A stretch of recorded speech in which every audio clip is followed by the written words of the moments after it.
The big kitchen of the Murray's house was bright and warm, curtains drawn against the dark outside, against the rain driving past the house from the northeast.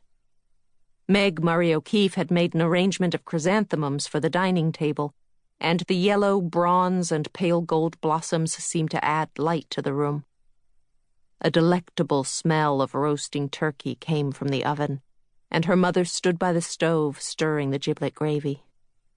It was good to be home for Thanksgiving, she thought, to be with the reunited family, catching up on what each one had been doing.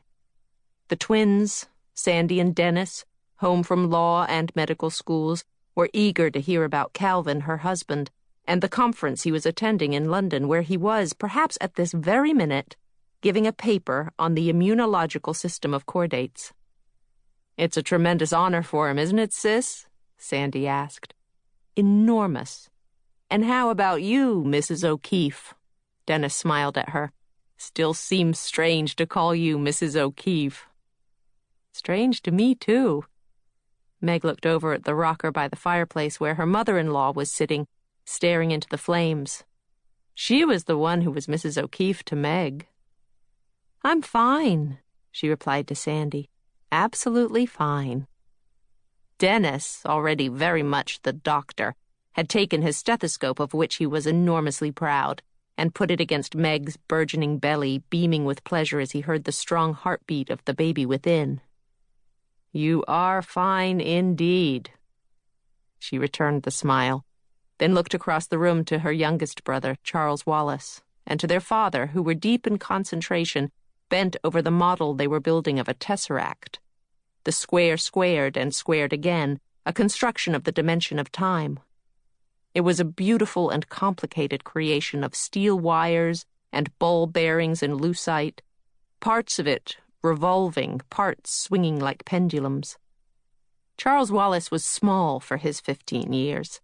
A stranger might have guessed him to be no more than 12, but the expression in his light blue eyes as he watched his father alter one small rod on the model was mature and highly intelligent.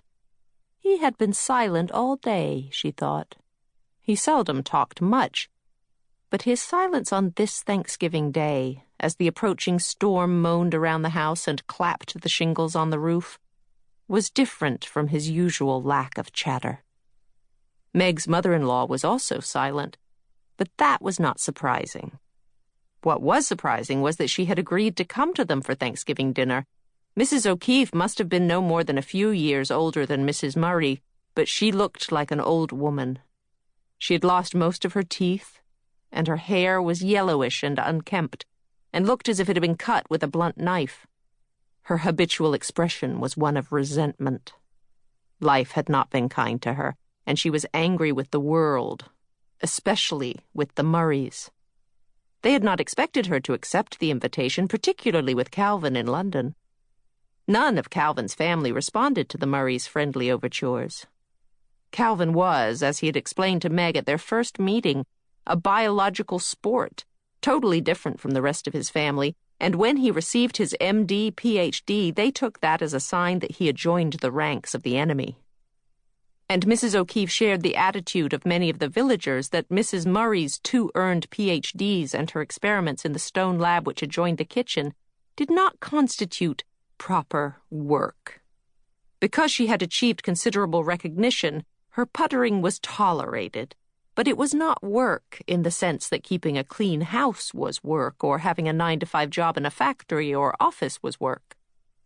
How could that woman have produced my husband? Meg wondered for the 100th time, and imaged Calvin's alert expression and open smile. Mother says there's more to her than meets the eye, but I haven't seen it yet. All I know is that she doesn't like me, or any of the family. I don't know why she came for dinner. I wish she hadn't.